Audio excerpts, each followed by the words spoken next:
everyone. Welcome to our Gemini season podcast with Shadi. Hi, Shadi. Ah, And myself, I'm Jenny. We're going to look at the astrology and associated tarot to do with Gemini season, which runs from May 20th to June 20th-ish, but depending where you are in the world and timings and things. So I'm in the UK, Shadi's in Canada, so it's quite nice. We've got a little cross-continental thing going on here. So we'll give you a little overview about well, actually, we're going to start off with some observations, a little recap of Taurus season, because I think we both have had um, similar themes, but then we usually do. And then we'll move into our Gemini stuff. So how was Taurus season for you, Shadi? well, let me Wow. let me tell the people who are listening. Essentially, Jenny and I have very similar astrology charts. Some were born like, um, the near the same year, and like we have, she's a Cancer rising Virgo, Mhm. I'm a Virgo rising Cancer. So it's like a lot of the themes hit us similarly. And it's like, yeah, so hence why we laugh, because we often go through similar shifts and changes, of course different iterations of it, but um Mhm.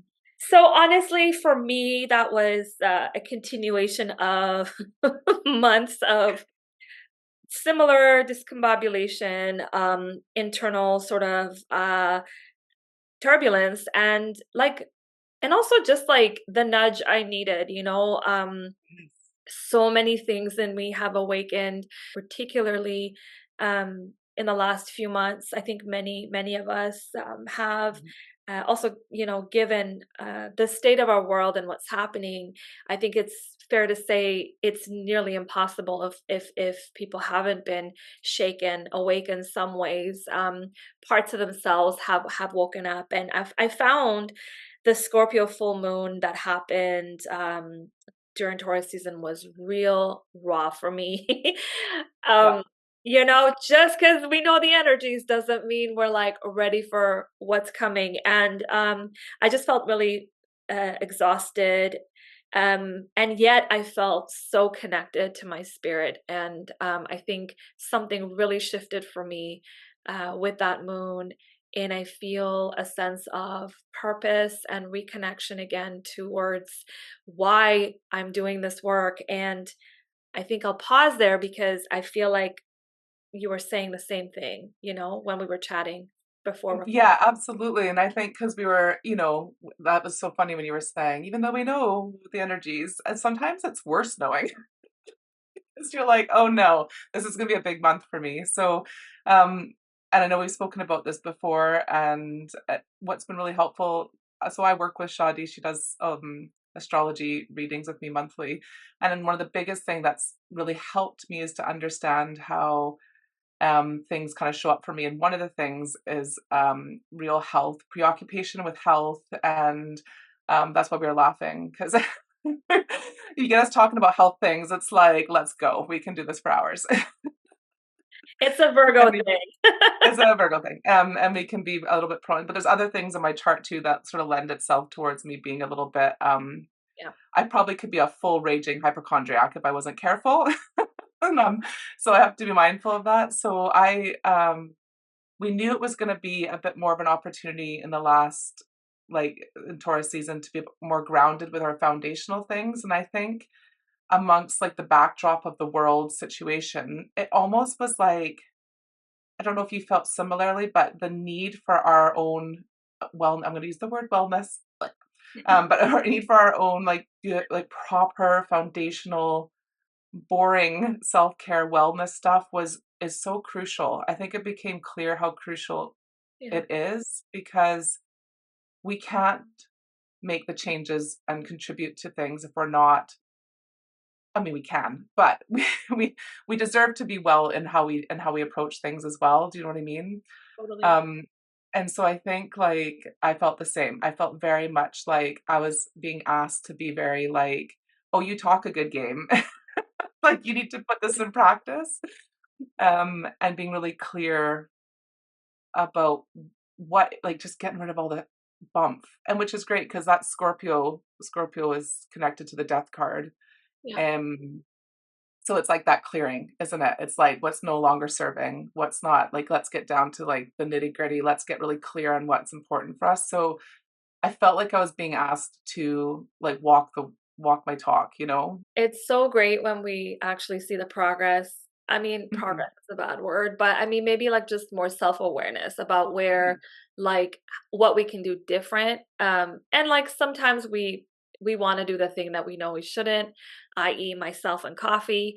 Um, and Yeah, also, we're doing our best every friggin' day, considering yeah, everything that's going on in the world. And I think I keep coming back to that because I think it's important because most of the folks that are likely listening to this, yeah, um, and ourselves, we are deeply feeling intuitively gifted people who are connected. I mean, when you have the gifts of intuition, but even going further with specifics, some of us are clairaudient, clairsentient, like however way you want to name these things. There's different words for it, but we all know from a young age we could sense and feel things in a way that felt like it was different than other people. It's yeah, like our tendency to our tentacles. It's like they're far reaching, right? And so the thing about it is when the world is unwell, it's so hard for us to not also pick up on yeah, that. And and so hence we most wellness and why we cringe at that is because we feel the messaging is to go take care of yourself and yourself and yourself and yourself. yeah. And you're And solely responsible. you're Yeah. solely Hmm. and I appreciate that. Put the mask on yourself first before you help other people vibe. And also, though, there's no conversation about how to contribute to the world, how to be in community, those things go missing in the wellness world. So we're often feeling so alone. And so last season, I think there was this thing where it's like, I'm going to take care of myself, and I'm also going to commit to um like I'm going to contribute to the world in some way. Like I'm not going to Hmm. just be a bystander, and I'm not going to just and then I'm going to figure out what that looks like for me. However, Hmm. though, the routine has to be there. I need to take care of myself because this is so much bigger than myself. This is about my health and wellness, and it extends out to, for example, my child and other children in the world. And so I feel like this was kind of the underlying thing that was going on too when you mentioned the Yeah. health and wellness stuff, because I think for me it was like that's why I was like I felt so reconnected to my purpose. Because along the way, when we're fighting against this messaging every single day around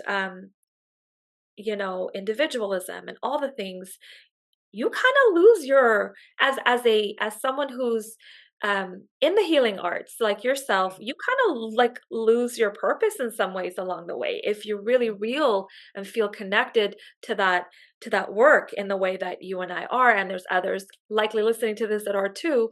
It's easy to lose that Yeah. because there's no the spaces are so small for that. Like there's not enough of this out there, or at least we're not seeing it. And so some Yeah. of us are screaming out into this void saying, stop this, pause on what you're doing. Talk about the genocides in the world. Talk about Mhm. the atrocities that are happening right this very minute as we're recording this, in Palestine, in Sudan, in Congo, Mhm. in our own backyards. Like it's Mhm. Yeah. okay to talk about those things, and it's okay Yeah. to stay well because they're connected.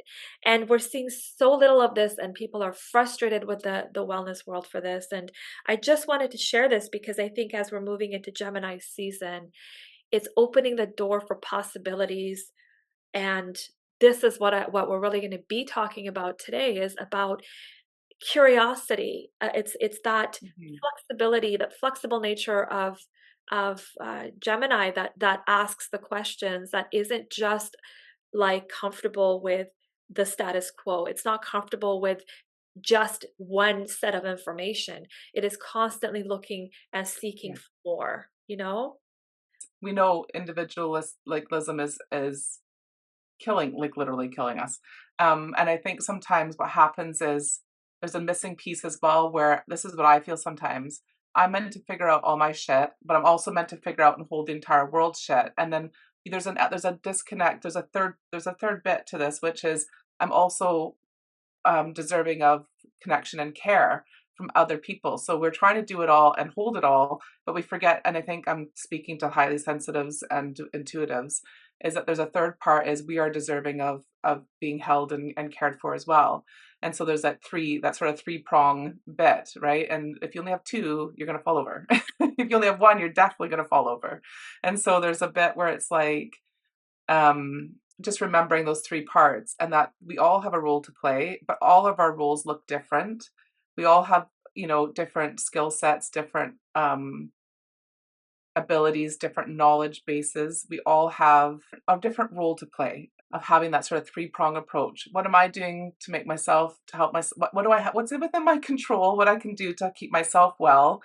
What are the systems at play that are actively working against that? And how can I keep myself okay in that? How am I contributing and supporting to a more fair, just, kind world? And how am I allowing in support as well from, like-minded folks, the collective, your community, your families, or whatever? You know what I mean? Absolutely. I appreciate you saying that because that is so harmful, right? To it's like you're not, this isn't sustainable. And I think that's a huge thing with Taurus season as well, because I think that's why the health stuff pops up for some of us, depending Mm-hmm. also on your own chart and what's being activated. But there is a foundational conversation here. There's a conversation on sustainability, and that kind of touches on various things. So it's like, is this lifestyle sustainable?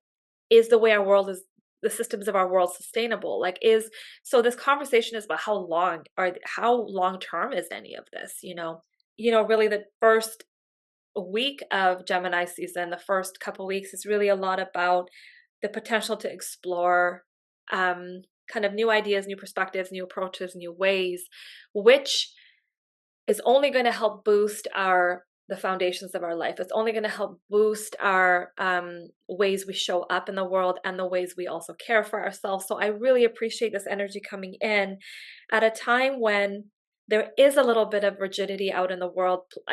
Pluto in Aquarius is great, um, and it's going to be there for a long time. And having said that, it is also a rigid energy. It's an Aquarius, it's a fixed sign. And the fixed signs, it's a modality of a sign, right? Not the element, for folks listening. And the modalities are very important because this is where four signs share a common mode. So if you have a fixed sign, such as Leo, such as Scorpio, such as Aquarius, such as Taurus, they harness the energies of their element and they fixate on it. They want to make something out of it. So sometimes it's like a hyperfixation on that very thing. So Taurus can be really rigid in its ways of the foundations it's building, and same with Aquarius. It can just it can become dogmatic or idealistic and focuses on one right way to do things. So this is where energies that are mutable, like Gemini, come in and they're like, hold on, stop. Have you tried seeing things from this perspective? And I really appreciate that, though I know part of me loves that because I have a lot of fixed energy in my chart. And of course, the energy that, some of the things that you're noting down there for Gemini season is aligned very nicely with the tarot energy for Gemini season. So Gemini rules lovers, and lovers in my tarot isn't about, romantic relationships. It's actually about our relationship to ourselves and allowing ourselves to enter into more compassion and acceptance, and that includes all parts. So like sort of really pushing against that rigidity of just one way or the highway or one way of thinking. And what's really cool is, so there's a numerological, so with tarot, that's important to look at all the symbolism. So will be a number link, and there'll be the elements as well. And so the number link for lovers being 6 would be 15, which is the devil. And we know that when we enter into new ways of thinking and trying to be more open-minded to new ways of thinking, that little devil's going to it's literally like the devil and the angel going, well, what about this? And maybe this could work. And the devil going, no, I don't want that. So, devil Capricorn, it's that kind of like, so, the invitations, it would be how you are relating to the invitations around, things that it's trying to keep you safe, by using language that's not very fair or kind sometimes. So it's the opposite of compassion. But the root cause of it is trying to keep you safe by keeping you in the same spot, no change. And the lovers is asking for actually quite a lot of change and real compassion and how you view yourself and how you accept all the parts of yourself, right? And then we've got the Mercury link as well with Magician, and Magician is a channeler, and it's that air to earth energy. And then we also have the Knight of Swords, which is double air energy. For me, this season is a lot about sort of compassionate channeling, like a real sense of aligned changing of our thoughts, like like having real shifting in how we think about things, our belief patterns, thought patterns, but not just that. So we're not staying in our head. We're actually going to ground into some action. So we're taking something is shifting for us.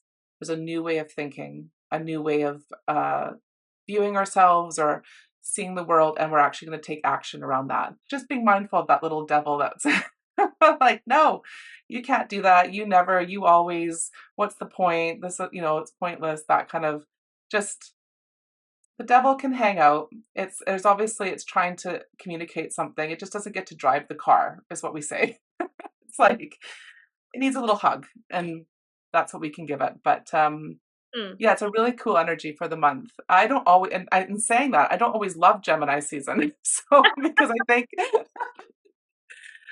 think it's that it is asking a lot of us to put into practice the things that we've actually been working on for the last little while, and the new way of wanting to relate to ourselves, and then asking us to put that into action is that's the part. But that's a tricky thing for me, just a personal thing. So some people might find that a wee bit that part a bit like I don't want to do the work.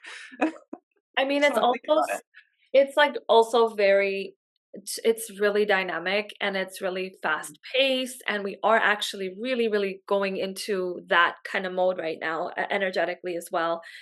It's busy. It's we're moving also towards Cancer season. So we're all like it's bringing up skills. So it's like, and we're also getting ready for the retrogrades of the outer planets. So like Pluto's already retrograde right now for like 5 months, and next up is Saturn. And so like, we're going to be feeling reflective in certain parts of our lives. We're coming up across some sort of obstacles and the need to kind of reassess. And so it can start to feel a little bit like, again, for those sensitive to the energies, it might be like, here we go. Yeah, Um, Oh my strap up. God, you know, summer solstice, here we go, Cancer season. Do not Yeah, drown me, even though you and I are both like, let's go. And I was let's born on the, go.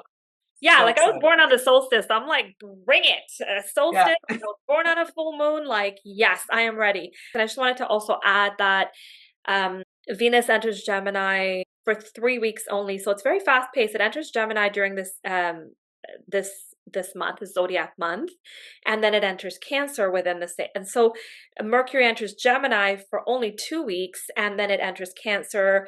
So there's a faster pace with the Mhm. personal planets moving quicker. And so again, every time a planet changes signs, it's a little bit jarring because the energy is shifting. It's like one iteration to another iteration, a certain part of our chart gets lit up by the planet moving through it as a transit. So just wanted to add that that can be also overwhelming. Yeah, and that's perfect because the Knight of Swords is like one of the cards with Gemini because it's a double air. And the Knight of Swords is very much like even the imagery of it. I don't have my card on me, but it's like a horse on its back legs, like about to gallop. So there's an element of that. And so knights are to do with our movement. And so it's acknowledging and recognizing this is a fast pace time, which is probably actually what I don't love about this season.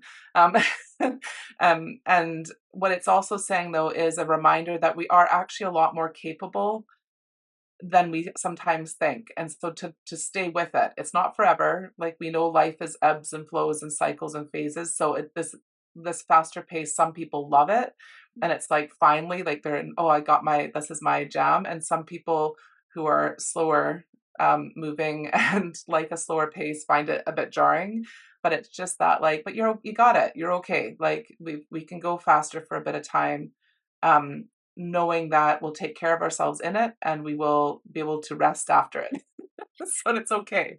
With Jupiter entering Gemini, boom, we're like into the like explosion of ideas Yeah. and new ways of A seeing different things. way. Yes. Absolutely.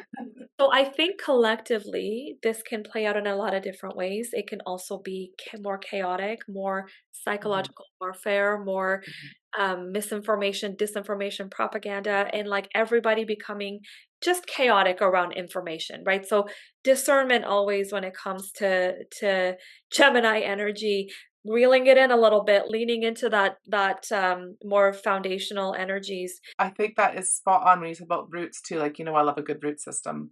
But also like Gemini, because of the lovers connection, there's real sense of like compassion, like how compassionate can we be towards ourselves, towards each other, towards like, I think like the word keeps coming up too is nuance. And like, that's not like, so obviously an unaligned Gemini and lovers would be very polarizing, right? One way or the other, and that's black and white and that's it.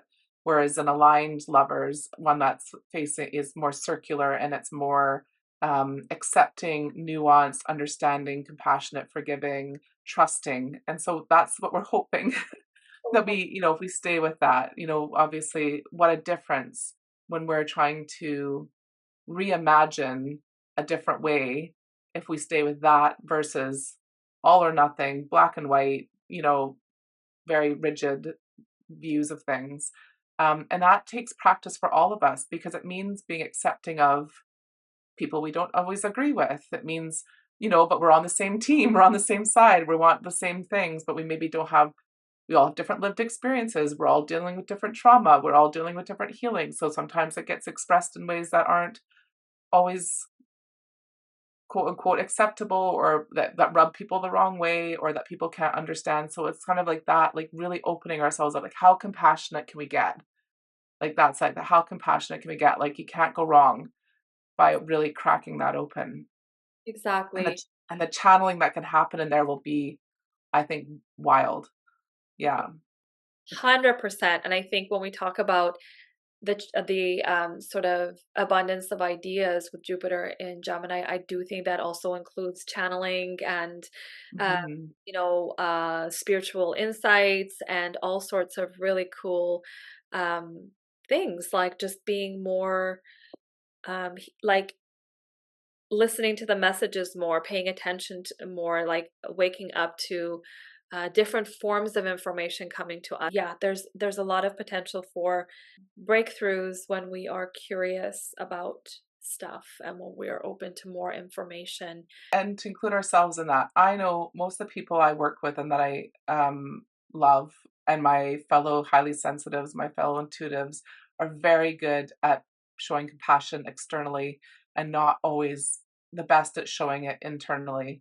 And so, like, that's why we'll always, you and I will always come back to that individual healing for collective healing. Do you know what I mean? Like, it's that back and forth. We know because we know the folks that we work with for the most part are just such compassionate people and full of they're the people we need and love and want in the world, more of them, but they can be so hard on themselves, Yeah, and so willing to give it outward and not willing to. So there's an element like that's where my sort of zone, I guess, of work is working with individuals to help with that, so that working on their own self-compassion, we know we know what it's like, the things that we would say to each other but we wouldn't necessarily say to ourselves is just. So there's, I think it's a both end, like let's how compassionate can you be towards yourself, because that narrative, especially with the air energy to the earth energy, that narrative of how we speak to ourselves, how we consider ourselves, how we relate to ourselves, that is it is so important, and it is life-changing if we can make little shifts there for ourselves. And it does open up to you being naturally more, having more capacity for compassion outward when you have it for yourself. absolutely. I couldn't agree with you more. And this couldn't be the greatest challenge, more of a great challenge for me in my life. Like it's so hard. Boy, oh boy. I mean, we went into this line of work really because we were trying to work on our own healing. And I think that is the biggest farce is telling people that we figured it out. And it's not Mhm. because I feel that people can't heal. You can heal, absolutely heal your stuff. Um, Mhm. I just feel like there is this, it's a trap. It's almost a trap that one sets up for oneself where you present yourself a certain way online um when you're going through those moments and not sharing them with people, the vulnerability, Mhm. there's ways to do that. um Yeah. I think it sets other people up too into that trap to feel Yes. that there is a way to be, and it's that person. I want to be that Yes. person. Yet you're It's not seeing their XYZ. moments of unraveling, right? You're not seeing how Yes. they unravel behind the camera, behind, the microphone. Like, and I think that's really not cool. I think there's ways to share. We don't want to traumatize people. And then there's some times where you do need to wake people up with some things, like when you're trying to, be like, there's a genocide and here's some Yes. traumatizing visuals for those that aren't actually grasping what's happening. And Yeah. then there's also people who just talk about themselves and their stuffs all the time, Mhm. online, as a form of, getting Yeah. people, do you know what I mean? There's a I there's a do. balance here where it's like, Yeah, feel I think it's like even as it's just the difference between saying, "I just don't believe that we'll ever" this is gonna maybe be controversial, I don't mean it this way, but, there's no being healed, but we, can be in healing. Do you know what I mean? Always. And I don't trust anyone who claims to be healed completely because I just think that's part of the I just it's my belief that it's part of the human condition and that we will always strive to work on something to get closer to home, to get closer to ourselves, to understand ourselves better. And that to me is a lifelong journey and in the most beautiful way. sure, Um, and I think I don't trust people who are claim to be healed, and I don't trust people who are not actively healing. Like if you're not doing actively doing your own work, like I wouldn't choose to work with somebody who isn't actively, clearly actively totally. in their own stuff, with their own life, on their own path, doing what they're doing. Do you know what I mean? It's a both end thing for me. Definitely too, as we Gemini season ends with more Cancer energy, because we'll have Venus and Mercury on the 17th enter Cancer, Mm. and just before the sun does, and we have the solstice. And I think the thing is that I always feel such a call towards Divine Mother around this time. And again, I think partly because I was born on the solstice and I feel a deep connection Yeah. towards her more messy and intense, and like that sort of wise, but I will like cut you if I need to energy. Do you want to say if folks are feeling a little bit more particularly connected to Divine Mother, because I'm seeing a lot of that out there, and myself, I've been called to share, um, you know, uh, the messages, I think because it's needed and it's so timely with Cancer season, the ultimate sort Yeah. of mother, Divine Mother, Yes. healer High energy. priestess, queen of cups. You Yep. know, exactly. Like I feel Chariot. Yep. they're like, enough is enough. Like, Yeah. enough is enough.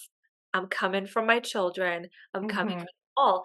And I will say, my child has been feeling really a lot of fear kind of coming up, and around things like he has a very vivid imagination, and so stuff around like, oh, monsters, and he hears Hmm. me talking about things, like I know a lot of it is he's picking up on me, picking up on the world, and going through his own stuff.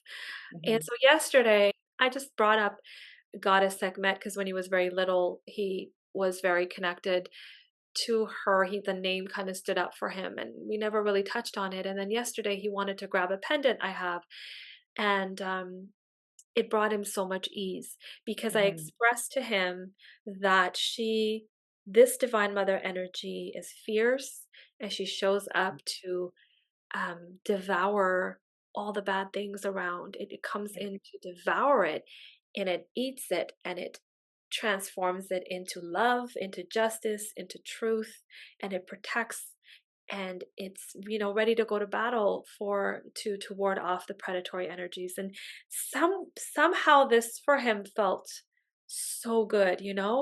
Hmm. and he just wore the pendant and felt like a lot of ease in that moment. And I thought to myself, like, that moment was so important for me too, because I feel like we are so disconnected from divine feminine, divine mother every single day living in this world. I feel divine mother energy is like enraged, right? And I think the love and lighters get uncomfortable with that. Yep. And it's like, no, there is a sacred rage that comes in, Sacred rage. Absolutely. right? Along Yes. along with compassion and along with love, because it's rooted in that, and it's saying enough is enough, enough. Hmm. And Hmm. I feel like this Gemini season, moving into Cancer season, which we'll talk about, but I feel like there is some alchemy happening within people like ourselves that the mother is calling to. She's calling Hmm. on us. Um, Hmm. say, hey, these gifts, these things that you have and you do. Well, Hmm. there's a reason. There's a reason, right? Not Yeah. just for your own child, for all children, for the world. And so I love that you were saying all this stuff about taking care, because this is a big calling for some of us, but we need to also take care and be rooted. It's to like allowing um some of us who want to show up more in those types of ways to Hmm. stay well as well. Like, because Hmm. that's how we all play a role. That's how we all support each other. Everyone has a different thing they're doing, right? Um, Hmm. and it's all connected. I think by everyone, I mean everybody who's like, Yes. It's not actively everybody. aware. Some people are colluding with those predatory energies. Some women Yes. are patriarchal. Some women are rejecting, Mhm. and people are rejecting the divine feminine. And I think for us, it's like we understand its power. We also understand that we need to stay well too. Yeah. Um, And we rise up. deserve that. There's a deservingness there. There's a worthiness there, which a piece which is so, so important. That can you imagine, yeah, like the Divine Mother, that energy uh, knows when to go, knows when to slow, knows when to renew, knows when, and doesn't make any like excuses, or doesn't make any, doesn't, no apologies. It's like, no, this is what's needed. It's the ebb, the flow, the cycle, the everything, the phases, like it is. I mean, there's that Divine Mother in almost all religions that have multiple, especially, that's the Celtic, all those Nordic one, everything like that have, so all the way from Middle Eastern areas to the Northern Europe, like they all have that energy, and it's like they don't give a fuck what you think about them resting or them taking the time or replenishing or rejuvenating, because they know this is what I do so I can go. It's like go or slow, and I'm going to do them all. Yeah, Exactly. so Exactly. cool. Go or slow. I love that so much, because Mhm. so much of like the patriarchal energies, the predatory energies are about go, like just Mhm. boom, and I feel Mhm. like divine mother just is like, let me take this in, let me see what's happening, let me have aligned action, let me figure out if I need to come in and do some damage, I'm going to be Mhm. ready, and I'm going to do this the way I'm going to, like, this is going to be rooted in not reactivity, it's going to be rooted Yes. in, like, heart centered Discernment, that response. discernment piece again. Yeah, that discernment. And Gemini can be great for that. Gemini, like that lovers, can be really great for being open to all options and being aware, like open to new ways of thinking and new ways of being for ourselves and for, our communities and the world and everything. That's what's needed right now. Um, and yeah, it can be really interesting to pick a thread and see where it goes. Do you know what I mean? Without having to just like commit. It's not like, yeah, like you said, it's not boom. It's like, let's hold on a minute. Let's see what this does. Hmm. Exactly. I'm gonna meditate with that lover's card, because Yeah. there's so much there, like in that one card that's often misunderstood, as you said, to being just. Oh, people do not like either they love it but they do, or they hate it. A lot of people do not like the Lover's card, and it was one of the ones when it used to be one of my I often get a card that like trolls me. So I get a creeper card and I'm just like, okay, and it'll hang about for like years. And Lovers, when I first started doing the work, changing from being well, I was still teaching and doing the training, everything to do my coaching, and then outing myself as a tarot reader and embracing all that. Lovers came up so many times, and I hated it because I was like, I don't like, you love yourself more. I just like so annoyed with it. It was more like, how can you accept?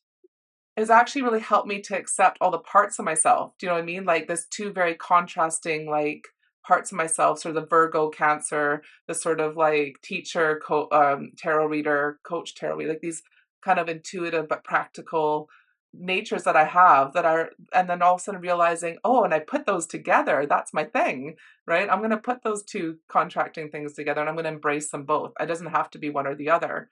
Do you know what I mean? And so the lover, oh, my current one is Nine of Swords, but I don't want to get into that because I hate it.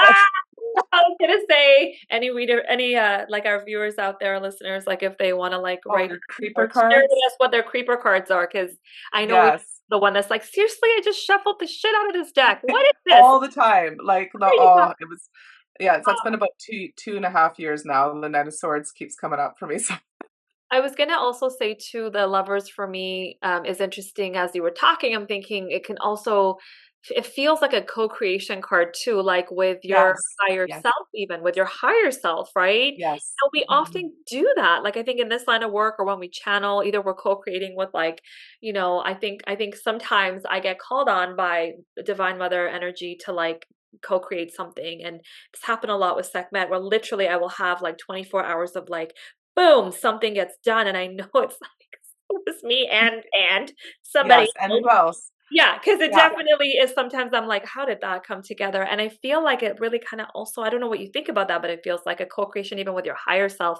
of like your wisest self, your most divinely connected self. That's so cool to me too, right? Because it has that the visual of yeah, it, right? Like of that that divine. yes.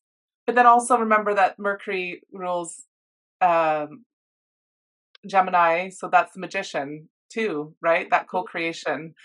So Yes, yeah, so astrologically, especially for you being so astrologically connected, the magician and the lover's connection will be really strong for you. Whereas a lot of, for me, elemental and sometimes numerological connections can be quite strong. But for you, I imagine the yes. astrological connection pairings and partnerships are going to be massively important for you. So that magician lovers is absolutely like, yeah, So it's interesting. literally like the magician's like the channeler and the lovers are like, we'll catch you. Oh my gosh, that's literally what I feel like because 'cause I'm all, like, being called to, like, record all these things and, like Yeah. like, record this meditation shoddy and then do this and do that, and I was like, oh my gosh, what's happening?" Like, I was just chilling, like, things were so slow, stuck in the Yeah, and now it's like bam, bam, bam, bam, bam. absolutely. Oh my god, it's really wild. The energies Mhm, are so wild. I think one thing we can, like, definitely rest assured in is that nothing remains the same, and no astrology is ever the same as, like, the mhm. year prior. Everything is different. There's always a different iteration of it. Even with healing, when we feel like we've sort of come back into the same Yeah, place, it's it's never the same place, is it? no, it's a spiral. It's we're back, but in different location, yeah. The location. And I think there's comfort in that in some ways, for me, because I don't know, I think it's like this idea that the control that I think I have or the illusion of control is such a farce. And I know it is. And also, though, reminders all the time because um, as human beings, we just need to know. We need to know. We want to control.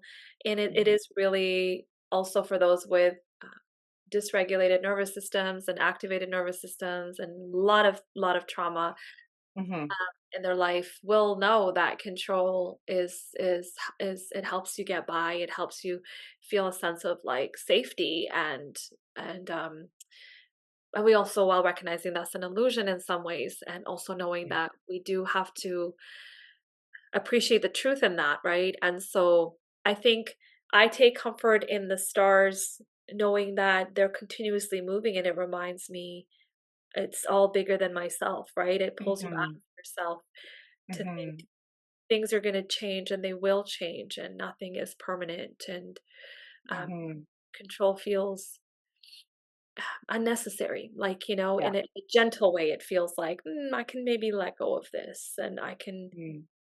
let That's a go.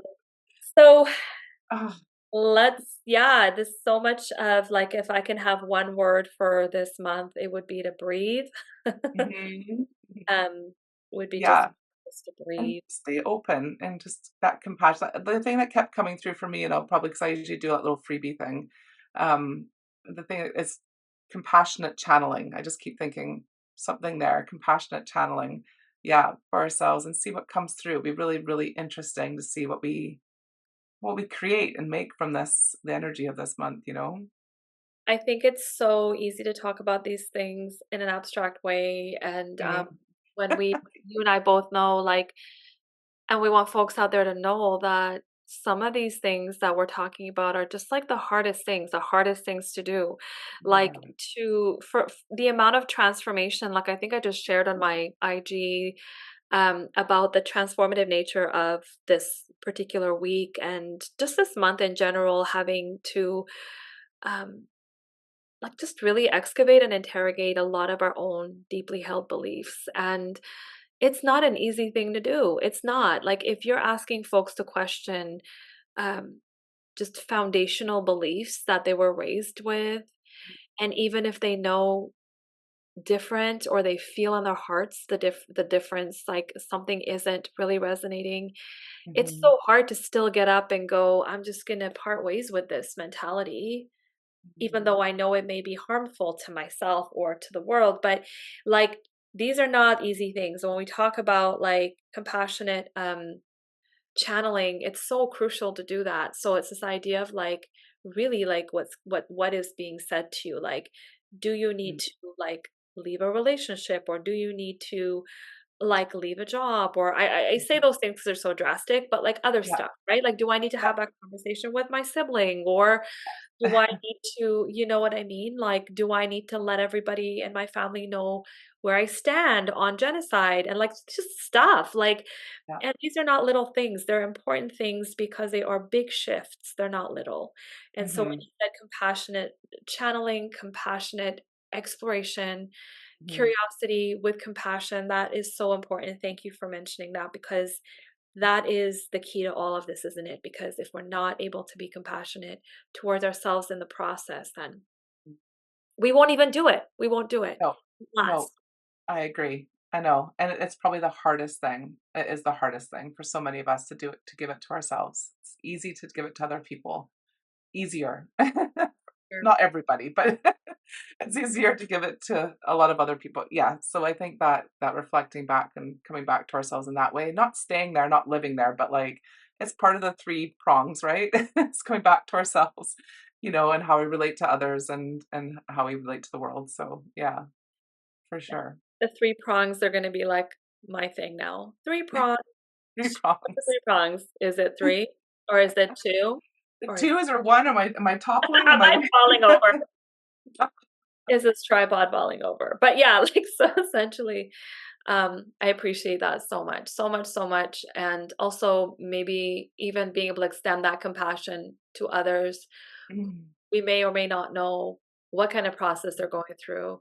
I'm not mhm, saying like make excuses for folks either. And if you're feeling a type of way about how somebody's showing up right now, be curious enough to maybe ask, mhm, oh, do like, I think that's hard to do because you mhm. may not want to hear what they have to say, or, but this idea of like, um, compassionate curiosity about somebody you love, I think is Yeah. important. That's where the transformations and the change happen, and that's what's hard, because it's a lot easier to say, I don't want to fucking have this conversation. This person's being this way, and Mhm, judging them based on actions that you're perceiving are a certain way. And I mhm. just don't think the real transformations happen that way. They Yeah, don't. It's not this. That's not transformative.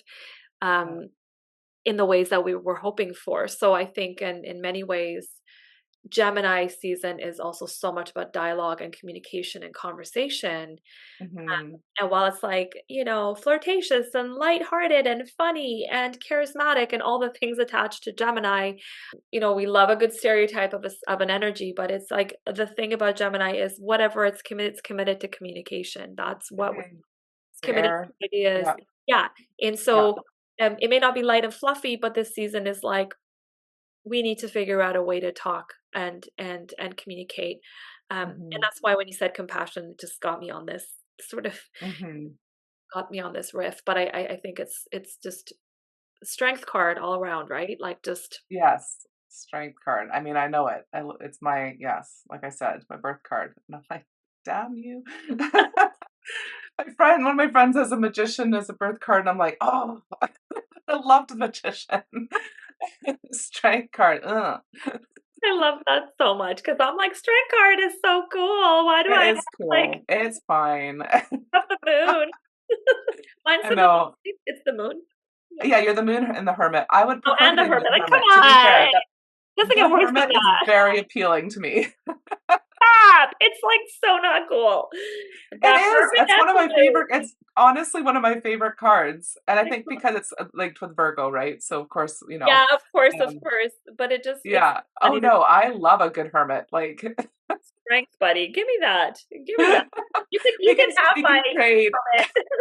Take my hermit. Give me the strength card. Anyways, thanks for joining us, everybody. And sending you lots of care and lots of love and compassion Mhm. throughout this next 4 weeks of this zodiac season. Mhm. And we'll see you in for Cancer season. I love that. I don't like know anyone else who will do that for Cancer season, No, we're gonna except be for you and I. insufferable. We're gonna be so annoying. Except for you and I, we're like, yes, it's Yes. finally here. Let's go swimming. Can't And it's wait. all, yeah, and as always, I'm gonna say, please, stay focused also on what's happening in Palestine. Please continue to have those conversations with people you know and share information, whether on social media or otherwise. And also, Mhm. the same goes for the Sudan and also Congo. And I think it's important to not turn away from what's happening in the world. There are, um, you know, it's the three prongs, right? We want to stay Mhm. connected. We're all connected. Our liberations are intertwined. Our well-being is intertwined, and I know the astrology definitely speaks to this, moving forward for the next bunch of decades. So, yeah, with that, lots of love to everybody. Thanks for joining us. Thanks, everybody. See you next time.